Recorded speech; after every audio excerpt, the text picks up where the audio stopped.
We are back, and we're here to talk about SummerSlam. And I actually saw the rest of this. The pay-per-view I bought started like 20 minutes late, but someone actually managed to pass me a short video showing me the first match. So, SummerSlam. I don't know why I said this was a much better show. This was not a very good show. Actually, what was funny was I came away from this one kind of liking it, and you kind of talked me out of it. And I hated you for that. I was like, shut up! I kind of liked it. But now you kind of made me turn on it. The first match of the show was Dolph Ziggler versus Kobe Johnston for the Intercontinental Championship. Was it? Yeah, Intercontinental Championship. This was a good match. What's funny is I didn't used to give a shit about Dolph Ziggler. You still don't. I don't. But I kind of like what they're doing with Dolph Ziggler. It's taken a lot of work for them to get Dolph Ziggler over, especially with the sleeper hold. They're trying to put over the sleeper hold as kind of his big death blow, which is an uphill climb, because the sleeper hold has not been a legitimate finishing move in a long time. But they're making it work for him. The man still doesn't have any personality for me. This is his character. I think if one thing has to change about that guy... Has he said anything? Has he done anything? What is he about? What is he doing? I don't care. He does this. I think he's making a lot out of a lot of detriments. One thing, I don't like his hair. He does this thing where he bleaches his hair like platinum yellow, and it can't be good what he's doing to his hair. I don't normally talk about the hair, but it looks bad. And when he comes out, it looks all slicked back. It looks pretty good. But over the course of a match, the damage he's done to his hair is so bad. When he's done with a match, it's like standing out in all directions, like the gel he's put in his hair. It doesn't even take 5 minutes. It's like the first bump. Yeah, his hair, it just doesn't like to lay like that. It's not anywhere near what his hair should naturally look like. So he bleaches the shit out of it. He destroys it. He physically destroys his hair, and he gels the crap out of it, it looks like. So it just, like, when he's done with the match, he looks like a fucking knight. He looks like a psycho clown is what he looks like. So that's the first thing that's got to change. The second thing is Vicky Guerrero. I don't know why they keep doing this thing with Vicky Guerrero where she's routinely, like, she has to be boning some wrestler at one point or another, because that's the whole story, is, like, she's currently humping Dolph Ziggler. And they're always questioning on whether or not she has, like, objectivity and stuff like that. Definitely not. Hang on a second. Miles is getting a call. Sorry about that. That was Dixie telling me she's crazy about me. I'm going to actually move on because I don't want to dwell on this whole thing about Vicky Guerrero, because either you can tolerate her or you really can't. If you don't like Dolph Ziggler, you got nothing out of this match. What was funny was, about this match, Kofi, the last 2 weeks on television, Kofi has been doing this thing where he's been, like, flipping out and going crazy. He didn't do that this match. They almost, like, completely forgot about that. And, in fact, the announcers were asking, like, where's that mean streak we've been seeing from Kofi? And, like, even Striker's like, I don't know. So Dolph has his sleeper locked in. Nexus comes out and beats up everybody. And they say, like, Wade Barrett says, like, WWE doesn't have a chance. They're not united. They're not going to do shit, so they can't be. It was okay. Again, this is probably something you had a bigger problem with than I did, just because this was building towards the main event. I didn't mind this so much, but I definitely agree with the concept that you don't like any kind of disqualification or no contest finishes on a pay-per-view. Oh my god! Hang on a second, guys. This is a really professional operation we're running here. Yes, we could have stopped and gone back and just re-recorded this, but I believe in plowing straight through, because this is live. This is as live as it gets, except for the parts where we cut. So, you don't like it when there's any kind of no contest with DQ finishes, and by and large, I agree with you. Pay-per-view is when you buy a show to not see the screwjob finishes. Ordinarily, I agree with you. This was okay, in my opinion, because it was a good match. And really, I don't need to see the title flip-flop between Dolph and Kofi anymore. So I was like, you know what, fine. Well, you want to see a conclusion. That's what you're paying for. You do. And if you just want to have Nexus beat up people, you can have Nexus beat up anyone. You can have the Nexus beat up the next match, which was the Divas Championship. and I thought, man, this is really early in the show to be throwing in the bathroom break, but whatever. It was Alicia Fox versus the returning Melina. And you probably didn't see that much of this because we got the end of it. I saw the first part of it. Melina's got these weird flesh-colored tights that have these gold crosses over her vag and butt cheeks. It was kind of a disturbing effect to me. It actually reminded me of the Rick Rude thing I was talking about earlier. The story of this match that you didn't see at first was Melina comes off the top rope in some kind of move, and she kind of tweaks her knee, because that's how she had to vacate the title in the first place, was she injured her knee. She tore her ACL or something like that, ACL or MCL. So she injured her knee, and so she comes off the rope, and she comes down favoring her knee. Like, she's like, oh, fuck, I fucked my knee up again. And so the referee, like, pushes Alicia away, like, I need to check on the knee and shit like that. So they fight, and Alicia, for some insane reason, starts to work the arm. I have no idea what the fuck she was thinking. In fact, the announcers don't know what the fuck she's thinking, because the announcers immediately comment, why is she working the arm? It's her knee that's hurt. And Matt Striker, God bless this guy, tried to cover. Let me see if I can predict. See if you can. Okay, go ahead. Why is she working the arm instead of the injured knee? Because you didn't see this, I did. Okay. Because her leg is already injured. If you injure the rest of her body, she can't use that either. You're actually close. You are deep in tune with the ass-headedness of Matt Striker. No. He kind of suggests that at first, like he's like, well, it's a cumulative effect. But, you know what it is? I was talking to Alicia, and she vowed to me that she wanted, after this match, there to be no question who the dominant diva is. So, I think Alicia wants there to be no question. She doesn't want it to be said that she took advantage of an injured opponent. She wants to beat Melina fair and square in the middle of this ring. So she's not going to work the injury. She's just going to cause another injury. Yeah.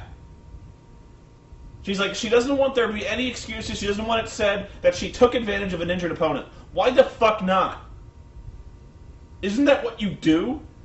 I was like, I had to applaud. I actually sat back and applauded Matt Striker. I was like, you know what? You took this mountain of bullshit. You actually posed, I won't say plausible, but you posed another way to interpret the fact that Alicia is a complete fucking dumbass with horrible ring psychology. So if you were insane, like if you were looking for some reason, any reason why Alicia's being a dumbass, that was it. Striker, on the fly, he came up with this. I couldn't have done that if you paid me. So I was really impressed with Matt Striker in this match. That wouldn't last. Lee Cool comes out, says Melina's got cellulite. McCool beats her up, and hits the Orton running knee into the table. Whatever. They recap the CM Punk feud. I really don't buy this feud as I think they want me to, because the whole baldness thing, that's not a big deal anymore. Like, if someone was bald, you wouldn't look at them twice. In the 80s, it probably would have been a much bigger deal if somebody got their head shaved. But, like, Matt Striker's trying to spin this, like, CM Punk equates baldness with shame and weakness, and I'm like, whatever. I was mentioning but it seems to have more of an impact in wrestling, because when you shave someone, they lose their hair forever. Yeah. Like, Kurt still hasn't recovered from his, He never got it back. Yeah, and what was funny was, CM Punk got his head shaved, and he gets unmasked by the Big Show, what was it, like 3.5 weeks later? He's still bald. So, like, his hair, in 3 weeks, never grew back. But now it's growing back. He's actually got, like, a 1/4-inch stubble on his head now. But in that meantime, like, little known fact, when you shave your head, there's, like, a 3-week delay period before the hair starts growing again. Not many people know this. The story is that the Straight Edge Society broke Big Show's hand, and so he couldn't use his knockout punch in this handicap match between Big Show and all 3 men of the Straight Edge Society. You hated this match. I do. I thought this was an okay match, except for one thing. Big Show comes out, he's got a cast on his hand, or he's got like some heavy bandages on his hand. The trainer comes out and cuts the bandages off. Striker immediately says, well, you know what this means? Big Show's hand is completely healed. And I was like, how? They were talking about how he had broken, like, carpals. He had torn ligaments and shit like that. He had broken bones in his hand. So apparently Big Show has Wolverine's mutant healing factor. He can regenerate broken bones in 2 weeks. I don't know. This was dumb. And you didn't like this match at all, because basically what happens is they fight for a while, but essentially Big Show dominated almost this entire show. And it was really only a short flurry of offense that Punk got in when he managed to kick Big Show in the head and kind of knock him silly, and hit several running knees to the head. And this is where Stryker immediately got back on my shit list. He kicks Show in the head. Show goes in the corner. Then he starts doing these running knee lifts to Show in the corner in the head. He starts doing the thing where he throws his knee and hits the guy in the head. And Stryker suggests that, that looks like it really hurts. I think Punk might have something loaded in his knee pad. 2 things. It's really weird when the heel commentator is suggesting that the heel in the match might be cheating. 2. Over the course of like a month and a half, Matt Stryker has been obsessing over Dashing Cody Rhodes not wearing knee pads. And the only reason he could give as to why it might be a positive is because when you've got the sharp points on your knees, when you hit somebody with your knee, it hurts way more. And now Matt Stryker is suggesting that CM Punk hitting Show in the knee hurts more because he's got stuff in his knee pad. What the fuck, Matt Stryker? Shut the fuck up. I hate it because you bury all 3 men. Yeah, let me tell how it finished. They throw CM Punk over... Big Show throws CM Punk over the top rope. Punk is like, fuck it, I had enough of this. He walks out. So he basically abandons the Strange Society. Show kills Luke Gallows, chokeslams Joey Mercury on Gallows, pins them both. Burial. I mean, CM Punk was your heavyweight champion at one point, and now we're led to believe that he and 2 other men can't beat 1 man. I don't care how big he is. 3 men. The fact that 3 men cannot beat 1 man, that's bullshit. And I was kind of arguing with him about this. I don't know how I would have booked this differently, because I wouldn't want to make Big Show look bad coming into this match, and at the same time, I don't know how else I would have done this. Show versus Gallows and Mercury. Just a 2-on-1. You wouldn't have minded if they made 2 guys look bad. If you want to get rid of the Straight Edge Society, then have them beat the Straight Edge Society. Don't have them beat Punk. You are a big. I don't mind this. You're a big fan of CM Punk, and you don't want him to look bad. I totally get that, and I agree with you on that score. But again, trade in one of your.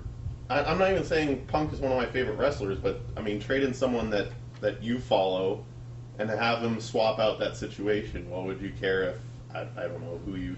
Oh, I would never want At the same time, though, you say the Straight Edge Society is done. Well, this is just about this is about as decisive as you get when you are ending a faction. Like, when you were saying the Straight Edge Society is basically over, it's over. I probably think the Straight Edge Society is breaking up almost immediately after this, which means, hey, Joey and Luke, you might want to get those future endeavors in order. Just a little suggestion. Because this was, Punk was kind of drawing a line. He's like, if you don't make me happy, then nobody's going to be happy, and this is going to be over for us, so, yeah. Kane's talking to an empty casket, and he starts... You know what's really dumb about these scenes where Kane is talking? Every time Kane's talking to a casket or he's in the ring, it's accompanied by, this Dark Shadows organ choir music that makes it sound like he's, a movie trailer or something like that. It's really beyond stupid. Does he set that music for ambiance? Does he, have a little tape recorder in the back he sets off when he's about to talk? So, he starts screaming at his casket. If you've seen it once, you've seen it 1,000 times. Sheamus wants an alliance, saying, they'd be unstoppable if they teamed up. Sheamus says he's the real Big Red Monster, and Kane had better stay the hell out of his way, because Kane's like, I don't want to fucking do it. Miz comes out and says he's the 7th man on the team. He says Cena got on his knees and wept. Cena said that Miz was the only wrestler alive who could see him. I love The Miz. He said that Bret Hart said The Miz was the best there is, the best there was, and the best there ever would be. He said that Morrison said he was the Jannetty of the team. Edge gave him a box of Slim Jims. I love the Miz. When Miz said he was the 7th man in Team WWE, Cole completely shot his load. Oh! He was literally, like, they cut to the announce booth, he was literally bouncing up and down. He was like, the Miz is on Team WWE! The Miz is on Team WWE! He's a savior! Yeah, it's like, he's gonna save us! He's gonna save us! And Matt Striker, very subtly passes him a bottle of water. And Cole's like, yeah. I was like, this is awesome. These guys are actually kind of finding their groove right now, because I love heel Cole. Cole is very slowly and subtly going heel. This is genius. Honestly, that's why I like this show. It's because Cole was a fucking animal on this show. It was awesome.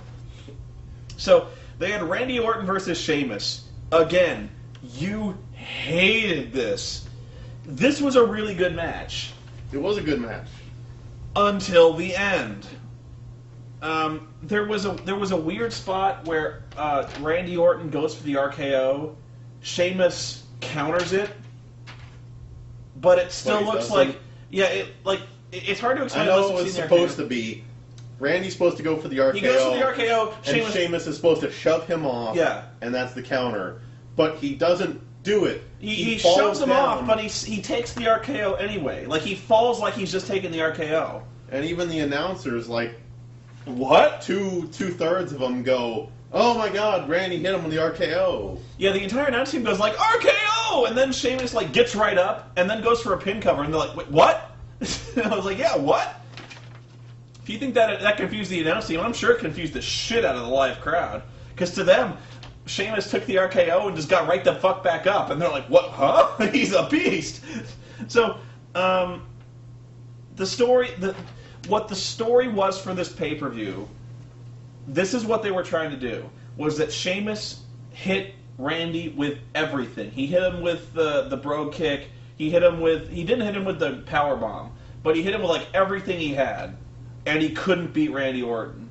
So Sheamus, he has to go outside, he gets the chair, he brings the chair into the ring, and the referee is like, no, you put the chair down, no! And so Sheamus, he's like, I'm going to use the fucking chair, fella. And so, like, he throws Jack Doan out of the ring, which is actually a really good bump that Jack Doan Jack Doan sold that like a champ. So, Sheamus is going to use the chair, he throws the referee goes outside, and one of the SummerSlam main events is Jack Doan throwing out the match in disqualification. I know you hate that. I hate that too. Yep. Whenever there's a world title match on a pay-per-view that ends in a disqualification, you're really robbing the audience. I know what kind of story they're trying to tell here, that Sheamus can't beat Randy Orton. Like, Randy Orton's the one guy who, you can throw everything in the kitchen sink at Randy and he can't beat him. I get that, but not a good choice for your pay-per-view. I really liked this match, except for the ending. This was a I'd almost say, like, if you were going to star rank it like 3 stars, I'd probably go that high. That was a good match. For me it was. Sheamus still has the chair. He's going to beat Randy with it. Randy ducks the chair, hits a low blow, takes Sheamus out, and RKOs the shit out of him on the announce table. Reinforced announce table, by the way. It must be the Spanish announce table reinforced all the tables at ringside. The big question about this was Sheamus was killed.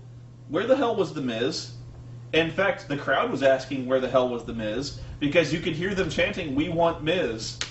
When every week prior to that, Miz comes out and tries to get the Money in the Bank ladder match. Exactly. They've demonstrated that every week Miz is watching a monitor waiting for this exact thing to happen.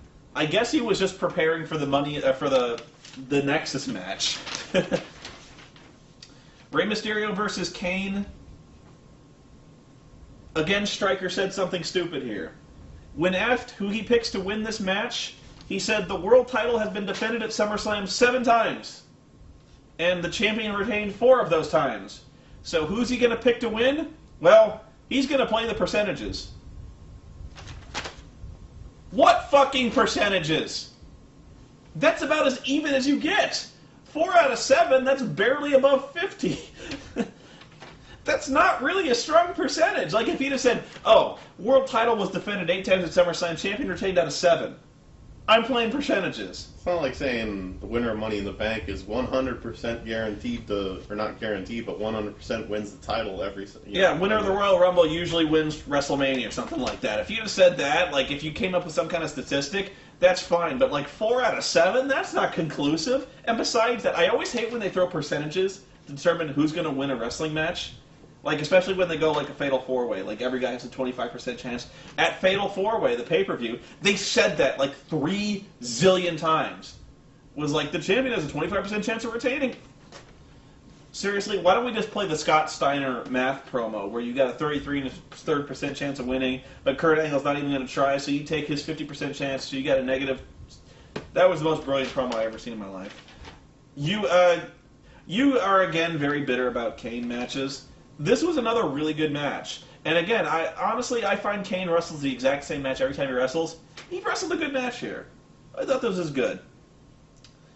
He beat Ray clean. He basically... I really like when they make Kane a monster. I didn't like Kane when he was the guy that the challenger had to beat to get to the champion. Like, Kane was the scary guy that... He was scary, but you could beat him. You know what I mean?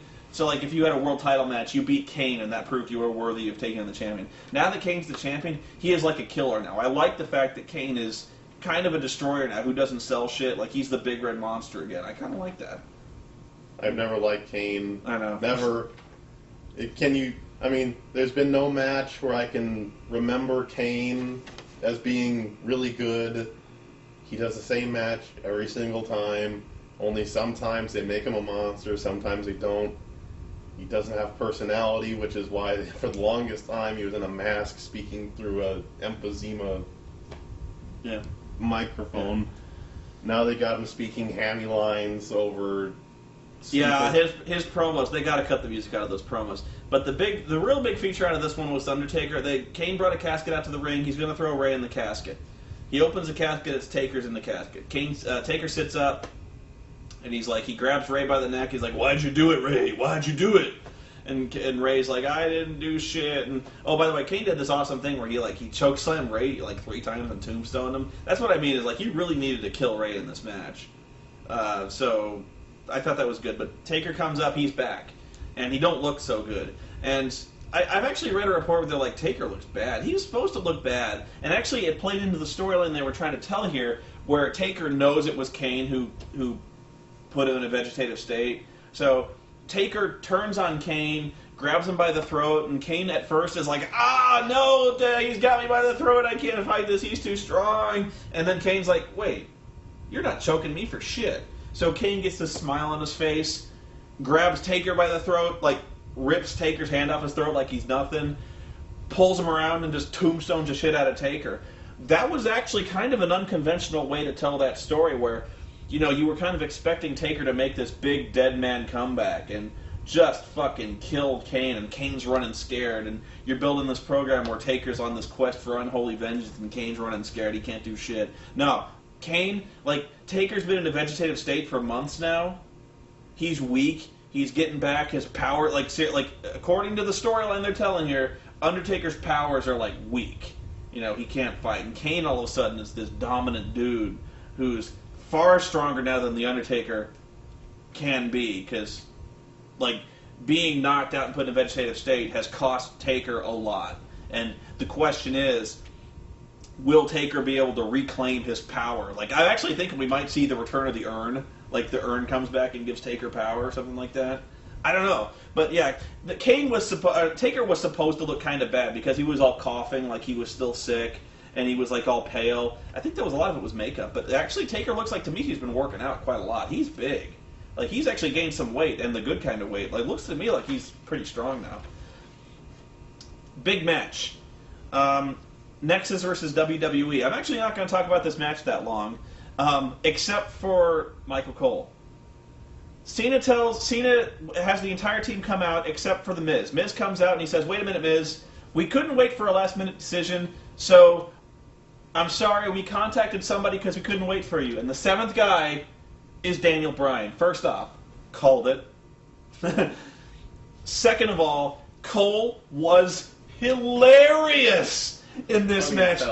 Cole, when Miz comes out, Cole was like, all right, the Miz is going to save us. He's the perfect 7th guy. Nexus is fucked. And so Cole's, Cena's like, wait. It's Daniel Bryan. Cole lost his shit. Damn it. He was like, what? No! God damn it! And like Cole was like, the fuck is this? This guy? Daniel!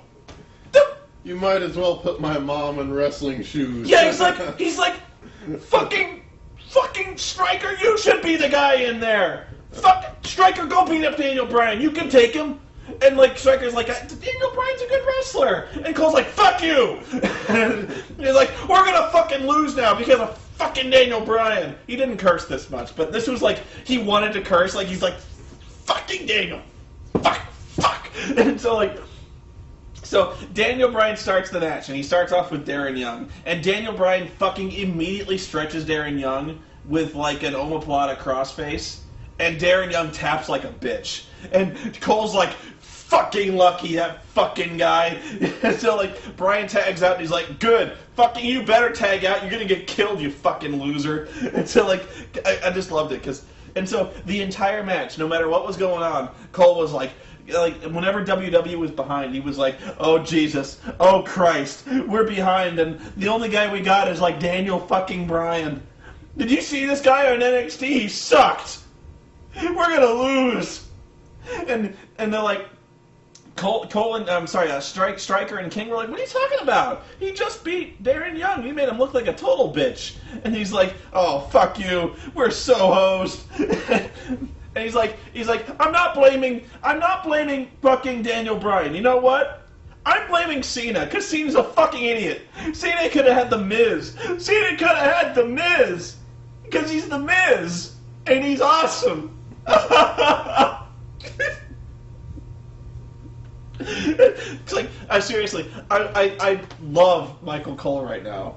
I really do. Because he was like, and so, basically what happens is, the Nexus starts to get the real advantage, and all that's left is, like, Jericho and Edge get eliminated because they're idiots. And so, they're mad, and they beat up John Cena on the outside. And the only guys that are left are John Cena, who's out, and Daniel Bryan, who's still on the apron. And Cole's like, oh no. Oh God. Oh no.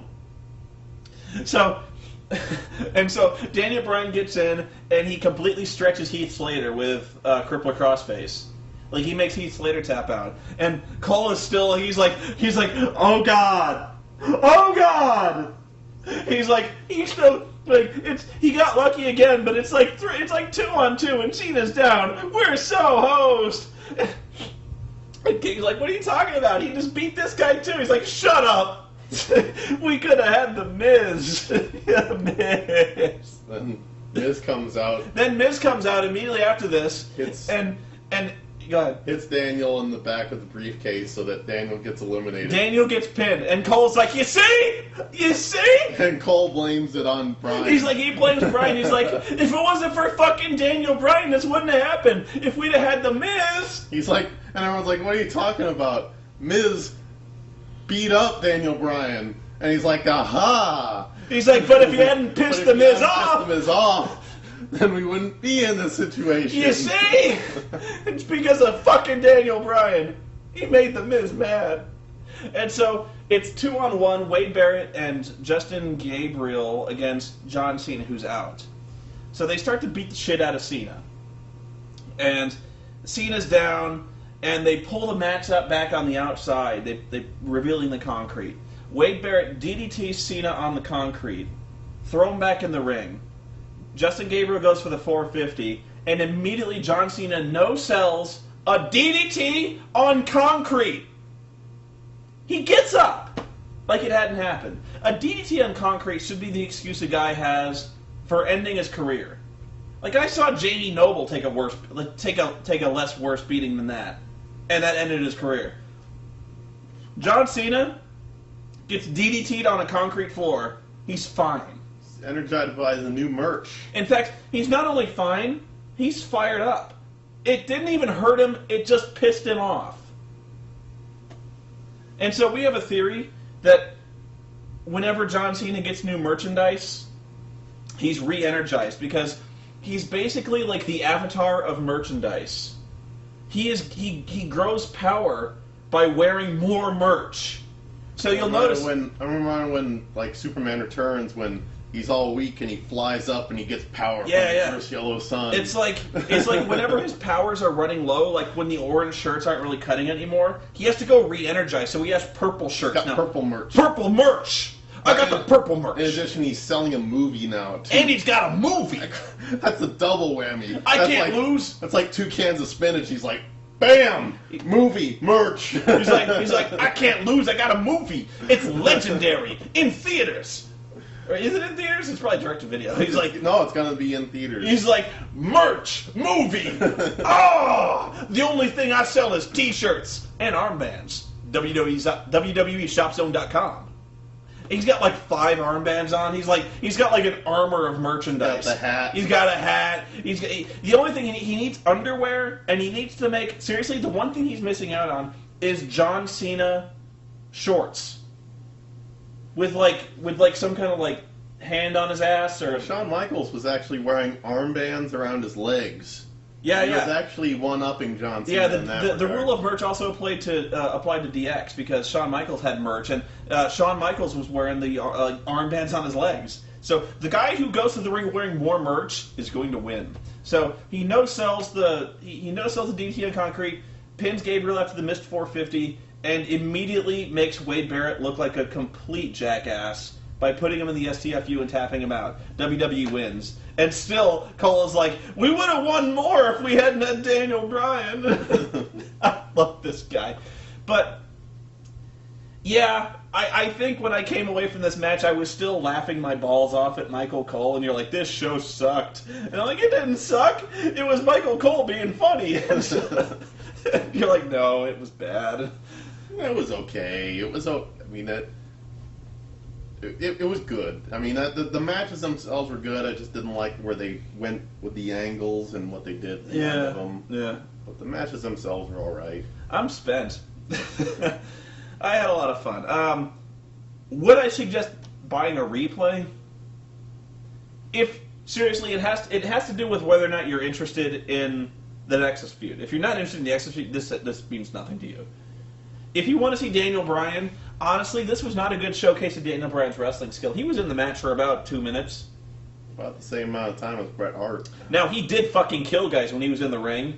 Like, he just immediately stretched Darren Young and Heath Slater. Like, if you want to see unstoppable Daniel Bryan, fine. Although I remember, I think you actually picked out a spot where King actually called him Bryan Danielson. He did. Which I thought was funny.